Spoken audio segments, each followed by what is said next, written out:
Assalamu alaikum everyone. I hope all of you are doing well. So in this video, I'm going to discuss about Aristotle as a Western political philosopher.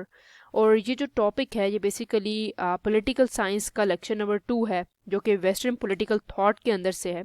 So let's begin. तो सबसे पहले हम लोग discuss करेंगे Aristotle की early life के बारे में. सो एरिस्टोटल जो थे वो बेसिकली पैदा होते हैं ऑथेंस के अंदर, जो कि बेसिकली ग्रीक की एक सिटी है, जो कि ग्रीस की, ये कह सकते हैं कि ग्रीक की सिटी. और ये ग्रीक फिलोसोफर हैं जो कि जहाँ पर ये पैदा हुए थे वहाँ के ये एक फ़िलासफ़र हैं, ठीक है. और ये ग्रेटेस्ट थिंकर हैं पॉलिटिक्स के अंदर भी. और पॉलिटिक्स के अंदर इसलिए ये ग्रेटेस्ट थिंकर है क्योंकि इन्होंने बहुत सारी थेरीज़ वगैरह दी हैं, ठीक है, जो कि पॉलिटिक्स के अंदर आज भी बहुत ज़्यादा इंपॉर्टेंट हैं, ठीक है, सिग्निफिकेंट रोल प्ले कर रही हैं, ठीक है. इसलिए इनको कहा जाता है कि ये ग्रेटेस्ट थिंकर हैं पॉलिटिक्स के अंदर. एट द सेम टाइम रिटोरिक्स का एक कॉन्सेप्ट था जो उन्होंने इंट्रोड्यूस कराया था. ना सिर्फ इन्होंने इंट्रोड्यूस कराया था बल्कि इसके ऊपर उन्होंने बहुत सारी जो है ना कॉन्सेप्ट्स भी दिए थे. और रिटोरिक्स इन्होंने अपनी बुक्स के अंदर भी कुछ चीज़ें बताई थी इसके बारे में. और रिटोरिक्स एक बेसिकली आर्ट है इफेक्टिव और परसुएटिव या परसुएसिव स्पीकिंग और राइटिंग का.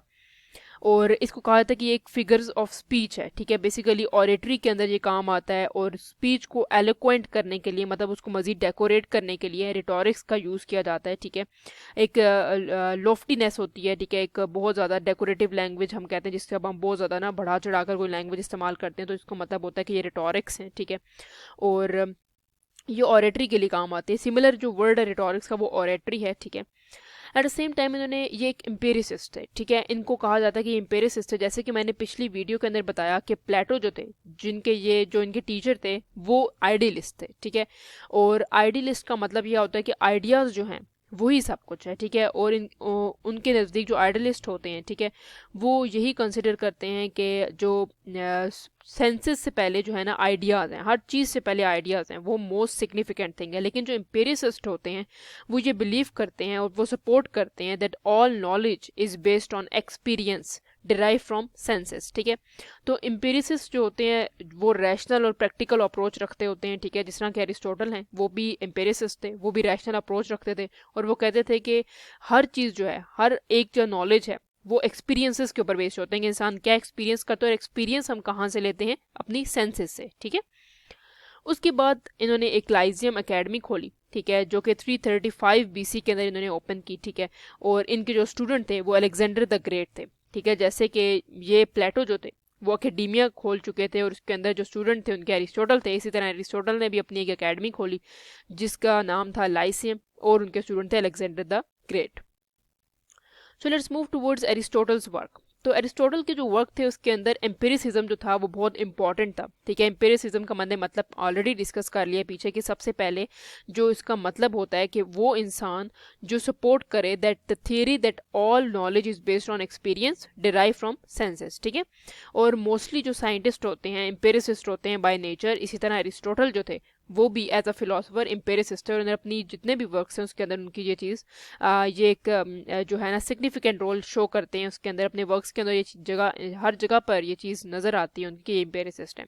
इनकी जो बुक थी उसका नाम था पोएटिक्स, ठीक है. जिस तरह हमारे पास प्लेटो के जो बुक थी उसका नाम था जो हम लोग ने पिछले लेक्चर के अंदर डिस्कस किया उसका नाम रिपब्लिक था, ठीक है. इनकी जो बुक थी उसका नाम पोएटिक्स था, ठीक है. और जो इंपॉर्टेंट बुक थी. एट द सेम टाइम इन्होंने एक और मेजर बुक लिखी जिसका नाम था पॉलिटिक्स. इसके इन्होंने बहुत सारे वॉल्यूम्स भी जो थे वो भी लिखे. पॉलिटिक्स बुक 1, 2, 3 बहुत सारी डिवीजन हुई हुई थी, ठीक है. अगर हम लोग बात करें कि इन्होंने फॉर्म्स ऑफ स्टेट के बारे में क्या बताया था, क्योंकि हम लोग पॉलिटिकल साइंस के बारे में डिस्कस कर रहे हैं तो एरिस्टोटल को हम एज अ जनरल फिलोसफर नहीं डिस्कस कर रहे हैं बल्कि पॉलिटिकल साइंस के रिलेटिवली डिस्कस कर रहे हैं. तो बेसिकली फॉर्म्स ऑफ स्टेट के अंदर इन्होंने बताया था कि कोई भी स्टेट बुरी या अच्छी नहीं होती. स्टेट जो होती है वो बेस्ड होती है रूल ऑफ लॉ के अंदर, ठीक है. रूल ऑफ लॉ अगर जिस स्टेट में भी होगा वही स्टेट आइडियल स्टेट होगी. जबकि प्लेटो ऐसा नहीं समझते थे. प्लेटो की आइडियल स्टेट वो स्टेट होती है जहाँ पर फिलोसफर किंग्स रूल करते हैं, ठीक है. और वो रूल करते हैं रूल ऑफ लॉ के बगैर, क्योंकि वो खुद इंटेलिजेंट होते हैं और वो खुद रूल कर सकते हैं. जबकि according to Aristotle forms of state और जो बेस्ट और आइडियल फॉर्म ऑफ गवर्नमेंट है वो है जहाँ पर रूल ऑफ लॉ है, ठीक है. यहाँ से इनका एक डिफरेंस भी सामने नजर आता है कि टीचर और स्टूडेंट में काफ़ी फ़र्क है. एट द सेम टाइम इन्होंने हमारे पास कुछ फॉर्म्स ऑफ स्टेट बताई थी, जिसमें उन्होंने कहा था कि गुड फॉर्म ऑफ स्टेट है और बैड फॉर्म ऑफ स्टेट है। जो मैं अपनी तरफ से लेफ्ट फॉर्म पे शो करूंगी वो गुड फॉर्म ऑफ स्टेट्स होंगी, और जो राइट फॉर्म पे जिस तरह मोनार्की वाली जो साइड है ये सारी हमारे पास गुड फॉर्म ऑफ स्टेट्स हैं, ठीक है। जबकि जो दूसरी साइड है वो हमारे पास जो ट्राइंगल के अंदर आपको शो होगी वो बैड फॉर्म ऑफ स्टेट होगी। तो मोनार्की इनके according good form of state थी, ठीक है। मोनार्की मैंने ऑलरेडी डिस्कस किया, किंगशिप होती है, ठीक है। एरिस्टोक्रेसी का मतलब होता है कि बेस्ट का रूल, ठीक है। तो ये भी इनके अकॉर्डिंग एक अच्छी फॉर्म ऑफ गवर्नमेंट है। पॉलिटी का मतलब होता है जो कि अभी आजकल की डेमोक्रेसी है उसको कहा जाता है, ठीक है। ये भी एक गुड फॉर्म ऑफ गवर्नमेंट है according to Aristotle. Bad form of government जो है वो टायरनी है। टायरनी के अंदर ये होता है कि एक बंदा जो होता है वो ऑटोक्रेटिक रूलर बन जाता है और टायरेंट हो जाता है, ठीक है, और वो रूल्स जो हैं वो तबाह कर देता है और कोई रूल ऑफ लॉ नहीं होता। ओलिगार्ची है जो कि उनके अकॉर्डिंग ओलिगार्ची जो भी है इसके अकॉर्डिंग कुछ फ्यू लोगों का रूल होता है, जो कि वही फ्यू लोग जो होते हैं वही रूल कर रहे होते हैं। वो जो होते हैं उनके दरमियान में करप्ट भी होते हैं, करप्ट लोग भी होते हैं, ठीक है। इनके अकॉर्डिंग ये भी एक बैड फॉर्म ऑफ गवर्नमेंट है। उसके बाद डेमोक्रेसी। अब ये जो डेमोक्रेसी है वो उस पॉलिटी से डिफरेंट है। ये वो डेमोक्रेसी जो उस दौर में होती थी जिसका सिर्फ नाम की डेमोक्रेसी थी, जबकि उसके अंदर कोई डेमोक्रेसी या जमहूरियत नहीं थी, ठीक है। इसलिए इसको कहा जाता है कि ये जो थी ये भी बैड फॉर्म ऑफ गवर्नमेंट में आती है, लेकिन उस टाइम पे जो पॉलिटी थी उसको आजकल की डेमोक्रेसी कंसिडर किया जाता है, ठीक है। तो इनके अकॉर्डिंग जो बेस्ट स्टेट है वो स्टेट है जिसके अंदर बहुत सारे ग्रुप्स का जो इंटरेस्ट है वो फुलफिल किया जा रहा हो, ठीक है। At the same time balance हो, ठीक है, हर चीज़ में बैलेंस हो, हुक्मरानों के दरमियान में, रूल ऑफ लॉ के अंदर भी, जुडिशरी का भी, ठीक है। हर ऑर्गन जो है अपने काम से काम रखेगा। तो बैलेंस होगा तो स्टेट अच्छी तरीके से वर्क करेगी। एरिस्टोटल ने कुछ क्रिटिसिज्म की थी आइडल स्टेट के ऊपर, और ये आइडल स्टेट का जो कॉन्सेप्ट है वो है प्लेटो का। प्लेटो के आइडल स्टेट के ऊपर उन्होंने कुछ क्रिटिसिज्म की थी, जिसमें उन्होंने ये जो क्रिटिसिज्म थी उन्होंने अपनी पॉलिटिक्स की बुक नंबर 2 के अंदर डिस्कशन की थी, ठीक है। जो ये क्रिटिसिज्म थी जिसमें उन्होंने बताया था कि फैमिली के ऊपर इस तरह से क्रिटिसिज्म की थी कि हमारे पास जो फैमिली है उसके अंदर no one is responsible for other. जबकि प्लेटो के अकॉर्डिंग जो भी आपकी फैमिली मेम्बर होगा, जो भी बच्चा नया पैदा होगा वो कम्युनिटी में रह रहे होंगे, तो एक माँ बाप जो होगा वो बाकी सब बच्चों को भी देखेगा, ठीक है, बाकी माँ बाप के बच्चों को भी देखेगा, वो उसके लिए भी रिस्पॉन्सिबल होगा। तो एरिस्टोटल के according no one is responsible for other, हर कोई अपने अपनी फैमिली का जिम्मेदार होगा। सेकेंडली उन्होंने पॉलिटिक्स की बुक नंबर 2 के अंदर ये बात डिस्कस की थी कि प्रॉपर्टी जो है उसके अंदर उन्होंने बताया था कि कम्युनल प्रॉपर्टी जो है वो इंसान की नेचर के अगेंस्ट है, इसलिए इक्वलाइज किया जाए मैंस, ये आई एम सो सॉरी यहाँ पर नेप्स लिखा गया, मैंस डिजायर्स नॉट प्रॉपर्टी, ठीक है। तो उन्होंने कहा था कि इक्वलाइज किया जाए मैन के डिजायर्स को, प्रॉपर्टी को नहीं, ठीक है, और कोई एक्सट्रीम होल्डिंग नहीं होनी चाहिए। थर्डली उन्होंने बताया था कि गवर्नमेंट जो है उसके अंदर रूल ऑफ लॉ होना चाहिए, इलीट का रूल नहीं होना चाहिए। इलीट से मुराद ये कि सिर्फ अमीर अमीर रूल ना करे, बल्कि लॉ के अकॉर्डिंग मेरिटोक्रेसी होनी चाहिए। और रिप्लेस किया था इन्होंने फिलोसफर किंग्स को, प्लेटो के फिलोसफर किंग्स को लॉ के साथ, और कहा था कि रूल ऑफ कॉन्सेंट होना चाहिए, रूल बाय कॉन्सेंट होना चाहिए, ठीक है। तो ये कुछ चीज़ें उन्होंने क्रिटिसाइज की थी एरिस्टोटल ने आइडल स्टेट के ऊपर, जो प्लेटो ने अपनी बताई थी। उसके बाद है एरिस्टोटल ने अपनी कुछ सर्विसेज के बारे में बताया था और कुछ रिस्पॉन्सिबिलिटीज़ के बारे में बताया था, जिसके अंदर उन्होंने बताया था कि जो एग्रीकल्चर है उसको स्लेव्स वगैरह जो होंगे वो रिस्पॉन्सिबल होंगे और वही देखेंगे इसको। सेकेंडली आर्ट एंड क्राफ्ट्स को भी स्लेव्स देखेंगे, ठीक है। गवर्नमेंट एंड सर्विसेज जो होंगी वो मिडिल एज के लोग जो होंगे वो गवर्नमेंट सर्विसेज को रिस्पॉन्सिबल होंगे और वो इस चीज़ों को सर अंजाम देंगे। डिफेंस जो होगा वो यंग लोग देखेंगे। रिलीजन जो होगा वो सीनियर सिटीजन देखेंगे, ठीक है। तो ये कुछ एरिस्टोटल ने सर्विसेज के बारे में और अपनी रिस्पॉन्सिबिलिटीज़ को किस तरह से डिवाइड किया हुआ था ये उन्होंने बताया था। Let's move towards Aristotle concept of justice as we have discussed in the previous video कि प्लेटो का कॉन्सेप्ट ऑफ जस्टिस क्या था। तो अब हम एरिस्टोटल के कॉन्सेप्ट ऑफ जस्टिस की तरफ जाते हैं। तो एरिस्टोटल के अकॉर्डिंग दो तरह के जस्टिस हैं, एक है डिस्ट्रीब्यूटिव जस्टिस और एक है करेक्टिव जस्टिस, ठीक है। अब डिस्ट्रीब्यूटिव जस्टिस क्या है? डिस्ट्रीब्यूटिव जस्टिस इज बेसिकली आप कह सकते हैं कि प्रोपोर्शनल इक्वालिटी, प्रोपोर्शन इक्विटी कह सकते हैं इसके अंदर। कि प्रोपोर्शन इक्विटी का मतलब ये है कि किसी को जिसको ज़्यादा ज़रूरत है जस्टिस की उसको जस्टिस सबसे पहले दिया जाए, और जो कम लीस्ट लेवल पर हैं जिसको इतनी ज़्यादा ज़रूरत नहीं है उसको बाद में दिया जाए, ठीक है। The one who needs more उसको पहले दिया जाए, और जो इनको बाद में ज़रूरत है, जितनी ज़्यादा ज़रूरत अभी नहीं है जस्टिस की, तो उनको बाद के लिए उठा रखें, ठीक है जी। उसके बाद करेक्टिव जस्टिस जो था वो सेकंड फॉर्म ऑफ जस्टिस है, सेकंड कॉन्सेप्ट है एरिस्टोटल के जस्टिस का। इसके अकॉर्डिंग क्या कहा जाता है कि इक्वालिटी होनी चाहिए, ठीक है। अगर किसी ने किसी को हार्म प्रोवाइड किया है तो ये नहीं देखना कि कौन ज़्यादा डिजर्विंग है और कौन ज़्यादा डिजर्विंग नहीं है, बल्कि ये देखना है कि मेरिट पर कौन है, किसने ज्यादती की थी।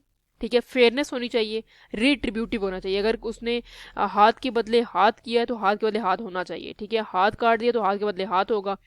अगर उसने मार दिया मर्डर के मतलब जो होगा मर्डर किया तो मर्डर के बदले मर्डर होगा। ठीक है, तो ये करेक्टिव जस्टिस है। जबकि डिस्ट्रीब्यूटिव में क्या होगा कि प्रोपोर्शन इक्विटी है, कि आपने देखना है कि कितनी पॉपुलेशन है उसके अकॉर्डिंग किसी ने कोई क्राइम कमिट किया है। ठीक है, तो उसके अंदर आप क्या करेंगे कि किसी को आप प्रोवाइड कर देंगे जस्टिस और किसी को प्रोवाइड नहीं करेंगे और लेट देंगे जस्टिस, क्योंकि वो इतना डिजर्विंग नहीं है। ठीक है, अभी तो वो उसके अकॉर्डिंगली होगा। तो ये दो कॉन्सेप्ट थे एरिस्टोटल के अकॉर्डिंग जस्टिस के। एंड उसके बाद एरिस्टोटल ने एक कॉन्सेप्ट दिया था थ्योरी ऑफ स्टेट एसोसिएशन, जिसके अंदर उन्होंने बताया था कि एक होती है एक कि भाई एक स्टेट है, ठीक है, वो सबसे हाईएस्ट जो है ना फॉर्म ऑफ यूनिटी होती है। और वो कैसे होती है कि अकॉर्डिंग टू एरिस्टोटल जब बंदा एक जगह पर पैदा होता है तो वो एक बेसिकली फैमिली होती है। फैमिली जो होती है जब आपकी पूरी नीड्स को फुलफिल नहीं कर पाती तो एक विलेज होता है। ठीक है, जो आपकी नीड्स को फुलफिल करता है। फिर जैसे जैसे आपके डिज़ायर्स बढ़ते हैं तो फिर आपकी जो डिज़ायर्स है उसको कम्युनिटी फुलफिल करती है। ठीक है, फिर कम्युनिटी के बाद वही डिज़ायर्स अगर आपके बढ़ जाते हैं तो सिटी फुलफिल करती है। फिर एट द सेम टाइम जब आपकी सिटी भी फुलफिल करने से कासिर हो जाती है और आपके डिज़ायर्स बढ़ जाते हैं, with the passage of time आप बड़े हो जाते हैं, तो स्टेट होती है जो हाईएस्ट फॉर्म ऑफ एसोसिएशन है और हाईएस्ट फॉर्म ऑफ यूनिटी है और एसोसिएशन है, जिसको कहा जाता है कि ये स्टेट एसोसिएशन है, जिसकी इन्होंने थ्योरी दी थी। और इसीलिए उन्होंने कहा था कि स्टेट जो है वो अबव ऑल है। ठीक है, तो बेसिकली ये इन्होंने कॉन्सेप्ट दिया था। इसके बाद हम डिस्कस करते हैं जो लास्ट थिंग है वो है difference between Plato and Aristotle. अब प्लेटो और एरिस्टोटल के दरमियान में क्या फ़र्क था, एक टीचर है एक स्टूडेंट है, लेकिन इन दोनों के दरमियान में काफ़ी फ़र्क था। जिस तरह से हम कह सकते हैं कि प्लेटो ने सोसाइटी को डिवाइड कर दिया था। पहला डिफरेंस है कि उन्होंने डिवाइड किया था सोसाइटी को बाय गिविंग जो फिलोसफर किंग्स और प्रोडक्टिव और प्रोटेक्टिव, जबकि एरिस्टोटल ने जो स्टेट एसोसिएशन की थ्योरी देकर बताया था कि सोसाइटी को एसोसिएट करना चाहिए। ठीक है, डिवाइड नहीं करना चाहिए। ठीक है, at the same time education के बारे में भी इनका कॉन्सेप्ट जो था वो डिफरेंट था कि एजुकेशन की उन्होंने कुछ फेजेस बना दिए थे। एरिस्टोटल ने ऐसा कोई फेजेस नहीं बनाए थे। प्लेटो ने कुछ फेजेस बनाए थे, आप मेरी पिछली वीडियो में जाकर देख सकते हैं कि फेज़ 1, 2 और 3 था, जिसमें उन्होंने डिवाइड कर दिया था एजुकेशन को भी। इसी तरह कम्युनिज्म का कॉन्सेप्ट भी हमने इसके अंदर डिस्कस किया। उनके अकॉर्डिंग कम्युनिज्म होनी चाहिए, इनके अकॉर्डिंग कम्युनिज्म जो है वो जो है इनके अकॉर्डिंग एरिस्टोटल के अकॉर्डिंग जो कम्युनल प्रॉपर्टी है वो इंसानों की नेचर के अगेंस्ट है। जबकि जस्टिस का कॉन्सेप्ट भी उन्होंने इंट्रोड्यूस कराया था और इनका कॉन्सेप्ट जो है वो दो तरह की है, डिस्ट्रीब्यूटिव और करेक्टिव जस्टिस। जबकि प्लेटो जो थे वो आइडियलिस्ट थे, at the same time Aristotle जो थे वो रियलिस्ट थे। प्लेटो ने रिपब्लिक्स लिखी थी और एरिस्टोटल ने पोएटिक्स या पॉलिटिक्स लिखी थी। प्लेटो ने बताया था कि लॉ लेसनेस होनी चाहिए और फिलोसफर किंग जो होगा वही बेसिकली रूल करेगा पूरी स्टेट को, जबकि एरिस्टोटल के अकॉर्डिंग लॉ अबाइडिंग होना चाहिए और आइडियल फॉर्म ऑफ स्टेट वही है जहाँ पर लॉ है, वो नहीं है जहाँ पर फिलोसफर किंग्स जो हैं बगैर लॉ के रूल कर रहे हैं। ठीक है, इसी तरह प्लेटो के अकॉर्डिंग सारे जो हैं हर एक के लिए रिस्पॉन्सिबल हैं। फैमिली जो लाइफ है, ठीक है, अगर एक बच्चा पैदा होता है तो उसके लिए सारे रिस्पॉन्सिबल हैं, उसको सारी देखभाल करने के लिए, जबकि एरिस्टोटल के अकॉर्डिंग हर फैमिली मेम्बर अपनी फैमिली के लिए रिस्पॉन्सिबल है। ठीक है, तो इस तरह से ये कुछ 5 से 6 डिफरेंसेस जो थे इन दोनों के दरमियान में जो हैं वो दिखाए जाते। उसके अलावा कुछ जो कोटेशंस है वो आप लोग नेट से भी सर्च कर सकते हैं वो ऐड करने के लिए। जिस तरह से एक इंपॉर्टेंट कोटेशन जो है कि worst form of inequality is to try to make thing equal, try to make unequal thing equal. तो ये एक मेजर कोटेशन है कि worst form of inequality is try to make unequal thing equal. ये Aristotle की quotation है, ये भी आप ऐड कर सकते हैं और बाकी भी कुछ कोटेशंस जो हैं वो आप नेट से सर्च करके ले सकते हैं। So that's all from my side. If you have any queries you can ask me in the comment section. Please like, subscribe and share my channel. Thank you so much for watching.